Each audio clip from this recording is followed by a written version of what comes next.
And good evening. This is the Elliott wave update for the S&P 500 and the NASDAQ 100 for Thursday, December 1st, 2022. There's not much that I really can be adding right now. Let's go over the pictures. Let's go over what we might be expecting for tomorrow.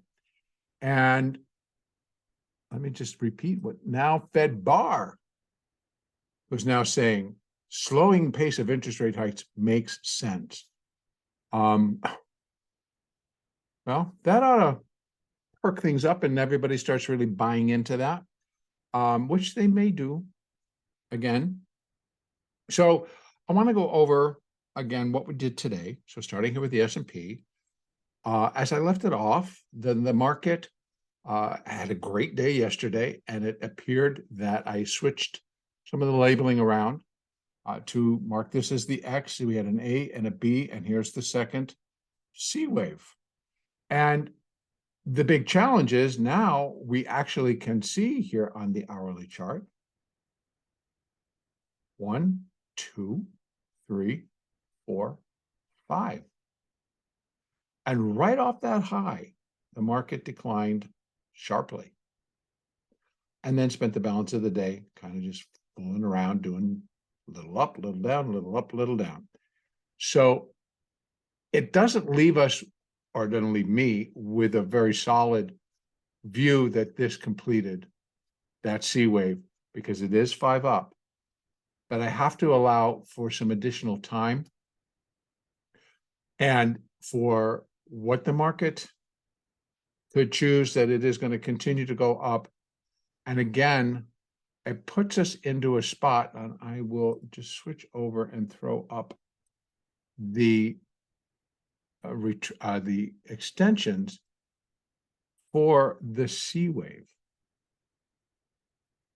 So right now we got up to 1.236%, where wave C would be equal to 1.236% of wave A.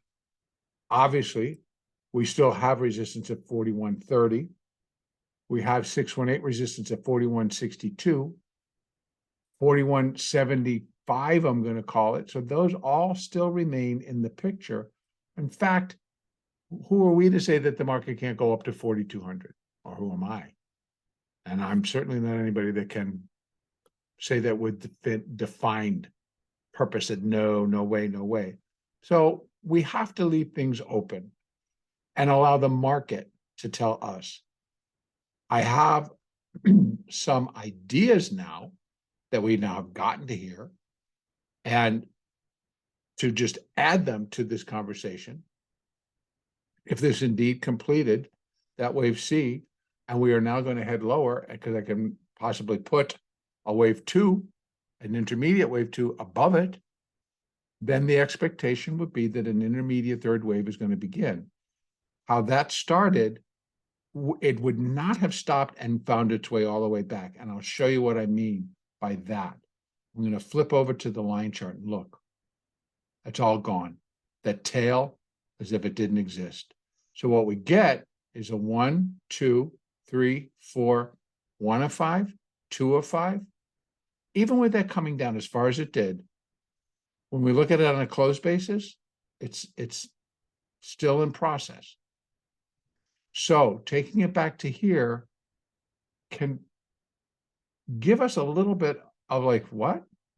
See how the difference is? In fact, all of these tails didn't happen. So we get a very small response to that drop. In fact, it doesn't even consider the whole drop. It takes it back up to here. So, and these almost like they didn't happen. So it just presents a very different near-term, very short-term picture on the hourly chart, leaving a lot of room for this to possibly be wave 1 of C, wave 2 of C, and then another rally for wave 3, and then a 4 and a 5. And then we're just continuing up there. If we do another 5 up, and that's just wave 3, then a 4, and then we're doing a 5, we could end up at 4,300. So definitively can't say either way. You can see the narrative starting to build and people wanting to change the narrative. Taking the focus off of inflation, taking the focus off of interest rates, taking the focus off of everything and put it back on we're bullish, we're bullish, we're bullish. Now, if they're watching anything, for example, here in the bond market, look at these climbs. But remember, as I've talked many times, and I'll say it again today, the bond market continues to go through what is best viewed as a relief rally after a very strong 3-month decline. And right now, the 30-year bond got up to the 0.382, 38% retracement of that decline, held it, sunk a little bit today, but now is ending the day at the weekly 20 moving average. But still, it's finishing up here on its high. What's next here? 131.25. That would be the next level. And that's just a 50% of this decline. I'm not going any higher. So even if I got 1, 2, 3, 4, 1, 2, 3, 4, 5 of 3, 4, 5, we likely could get a much larger rally. Relief rally. But when we have to then balance it out against reality, and that we're certainly not looking for interest rates to come down. I'm not looking for a total pivot and a turn and, a reduction and not a raise, but a lowering of interest rates. That just does not make sense. Against what Powell's been talking, against what this guy has been, all these Fed governors out there this week have been talking about, that they have to remain consistent, that they have to remain strong. And it's true, they do. But we still are going to see bounces, relief rallies, so to speak. That's just a natural part of the ebb and flow in the market. So how high is that going to get? Well, now we've gotten up to here, which is some resistance. Fib resistance comes up here at 131. And this we saw was kind of some panic selling that brought it down to there. So seeing it come back up is not totally unusual. Over in the 10-year note, it's going to be the same story. The 10-year note, I felt, could get to here. But even today, you're seeing it. It just went right on through, got above the 20, and will be heading up here to this next resistance zone, which is 115 to 115.14. And that's going to represent about 3.5% rate on the 10-year note. Now, could that be a reality? Yes. But I got to tell you, there's a lot that would have to be adjusted if it gets there. So that's the other thing that I want to say. It's not as if the marketplace is changing its mind, that is totally now just going to pile back in. I think some of it we're seeing they're piling back in. I think that some of it is you've got a lot of people that are willing to now move into interest rates and pay for them, right? Instead of getting it at a lower level and paying now, and then when rates go up again, they'll come tumbling back down, and then we'll see a mass exit of everybody getting back out of the bonds. In any case, these are things that when you factor them together, give an upward boost to equity, an upward boost to people who maybe need to get long or need to make adjustments on positions. The other thing that's coming up, folks, is tomorrow is, once again, expiration. So we have options expiring on all the indexes, options expiring on all the underlying component stocks of these indexes, options expiring on volatility, options expiring on the bond and the treasuries, everything. And that will have an effect on where prices get pushed to. I'll tell you right now from my observations, I would think that Apple's going to make a shot at 150 to 152.50. I think as it's being left right now, I think that Microsoft is going to have a shot for 255 to 260. I think that Amazon will be maybe gunning for right around here, 95 to up to 100. I think that AMD is going to take a shot for getting a little bit higher than where it is, but it's somewhere between 75 and 80. These are all stocks that did magnificent yesterday. They got pushed and pushed and pushed. So I don't know, but I think that we have to leave additional room in the S&P and in the NASDAQ, but I'll get to that in a minute, for additional upside. I can count as complete 5 waves up off of this low. I cannot put the C and everything else on top of this. Can't do that yet. So I'm leaving that open. If the market is, and also tomorrow we have the employment situation. Let me see if we got anything else besides that. Right now, what we got is the employment situation. Pretty much that's it. They got Thomas Barkin speaking tomorrow, Charles Evans speaking tomorrow. In fact, Charles Evans got 2 speaking engagements tomorrow. And those are Fed governors, and you will see what they say. Again, the employment situation is just going to give us more into what's actually happening in terms of more people getting jobs versus more people going on unemployment. But that's going to be for the month of November.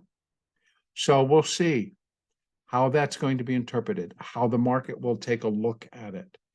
They weren't too bothered by the jobless claims today. Initially, they thought they'd run it lower, and then somebody thought, nap, and they decided that all bad news is good news. And I don't want to be misunderstood here, so I'm going to repeat again.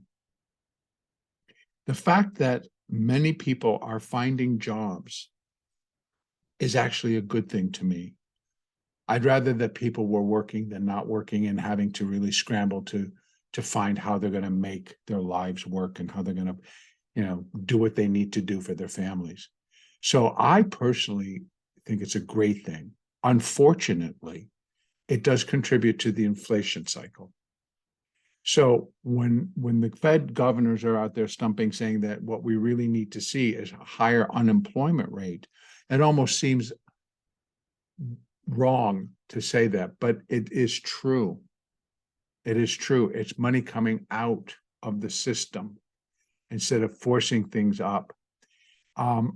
So I'm glad that Americans are finding jobs and getting back to work and earning money. I am pleased that the infrastructure package passed, that it releases a great deal of money and that'll start to be doled out next year and putting even more people back to work. And they're going to be good paying jobs. They're going to be, I think, a lot of blue collar jobs because it's a lot of construction. It's a lot of repairing our infrastructure, which, by the way, I think we can all agree is desperately needed in many, many, many areas of the country. So that, again, will be inflationary. How we want to interpret that or how the market wants to interpret that, we have to wait and see. But again, what truly happens now, one of my major observations is that we are not fundamentally based anymore. We are algorithmically, quantitatively based trading. That's it. So it's technical. And it's what the charts are telling us and what these moves are telling us and how this is interpreted, et cetera, et cetera. It's also that there is a great deal of money still available in the markets, swirling around in the markets each and every day. And that also keeps it all going. The firms that are trading, that are taking money in the hedge funds and the mutual funds and the different firms that are large trading firms, they have very large positions on. And a lot of those positions are in options, and a lot of those positions run on an expiration cycle. And as we get close to those expirations, we see a lot of crazy moves. because people are, and firms and positions are forced to adjust or, get trashed. So the factors that create the scenarios that we see and what we attempt to trade don't always reflect what really is happening within our underlying economy, within the country, within the globe. So I try to present both sides. I try to do it as fairly as I can see it, but also according to Elliott, according to what Fibonacci allows us to see. It is not a perfect science, but it is pretty steady. And it is, I have found over my years, a very good methodology to track a market's progress in any cycle. I continue to believe that we are in a bear cycle. We are in a down trend. The trend is down. We're correcting at least 13 years of rally. We are correcting at least from 2009 to 2022. That part I can tell you. That much I'm certain about. And I don't believe that correction is over. I don't think that correction will be over until we start honing in on the March 2020 lows. Then first leg of this correction is likely to be complete. So therefore, it will be a much longer term correction. We need to adjust and realize the excess that exists, and it will be dealt with. It is the way it is, and we need to trade and act and trade accordingly. As it goes. So with the S&P, yes, I could say it's all done. If that's the case, the market should not be hanging around where it's hanging around. It needs to go and it needs to come down. And it may start and do that tomorrow. We have seen where we'll get an economic figure first thing pre-market, and that sets the tone, and boom, they start taking it out. They start killing it all. I will say that from today, we saw initially that they came in and they whacked Apple. We saw initially that they came in and they whacked Microsoft. Both were down big early this morning, recovered and started to come up as people prepare for tomorrow. So we'll see how this all pans out. We've also seen where after a large move up and we move into an expiration, they reverse everything and it goes totally against what you felt that they were going to do. These things all just remain out in the open, and I don't have a crystal ball that's going to tell me what's going on.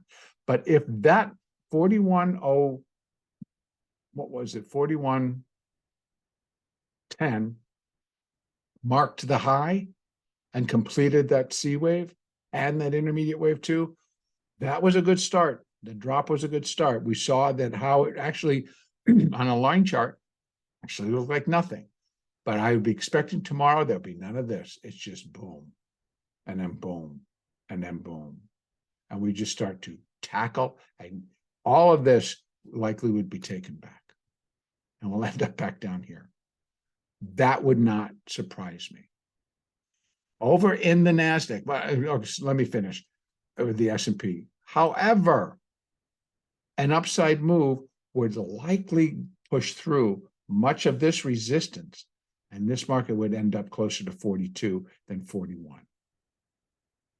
That would be my thought process. Over in the NASDAQ, it's the same story. Notice how I'm leaving this blank. I have to. We do have a 1, 2, 3, 4, 5. Nice start, but it's going to look, let me show you. It's going to look exactly like the other. Wow. Not even. Looks worse, right? Still 1, 2, 3, 4, 5, but what's that? Look at the little nothing. Let me take it back so we can see what the candles look like. Wow. A whole lot different. So again, just as within our other markets, yeah, Yes, I can run from here. I'm just going to look for that, the balance of this C wave. Oops. We can see that we've gotten up to 1.618, where wave C is 1.618 times the length of wave A. Pretty good. And actually pretty strong to have completed it. But I can't say that it is. We continue to have resistance at 12,157, 12,275, and 12,431. Again, 12,500 remains, and you're going to see that that channel line, that's something I forgot to mention, and the other goes from the all-time high, connects the August high, and it smacks today's. And I go back down to the hourly chart, go up, it sits right at 12,520. So those numbers still remain. That 12,500 still remains in the picture. And maybe we get that 500-point rally, and then this truly can be all done. We have to wait and see.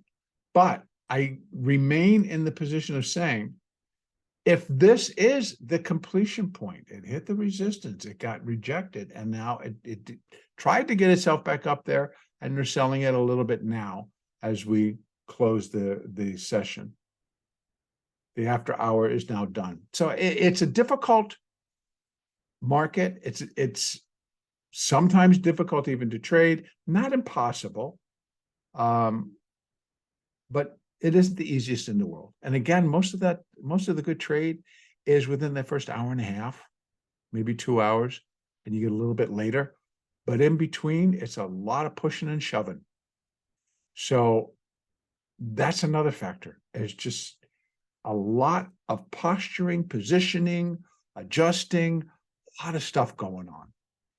And whether I feel comfortable with it or not is not relevant. What's more relevant is like there is something very, very much happening underneath this. And that's the part that kind of concerns me, because I actually don't feel that it's good. I don't feel that this upside needs to,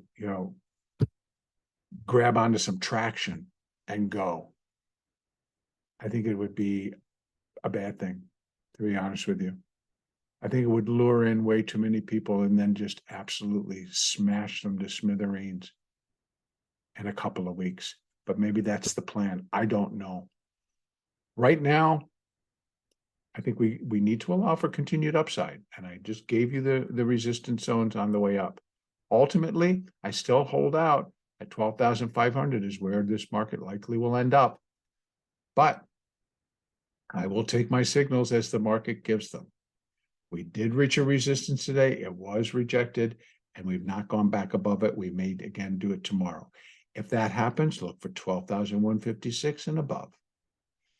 If it doesn't and it starts to collapse, it needs to do it without pause. That's what I refer to, that it will sell with purpose. This was buying with purpose. Whoever was doing it needed to adjust positions, many positions, and that forced others to adjust, and that et cetera, it's like a dominoes. But there was purpose. That's why it didn't stop. That's why on an hourly chart, we barely even saw a pullback until it got all the way up, and then it didn't really pull back all that much. Okay? I am going to leave it there. Again, tomorrow, expiration across the board.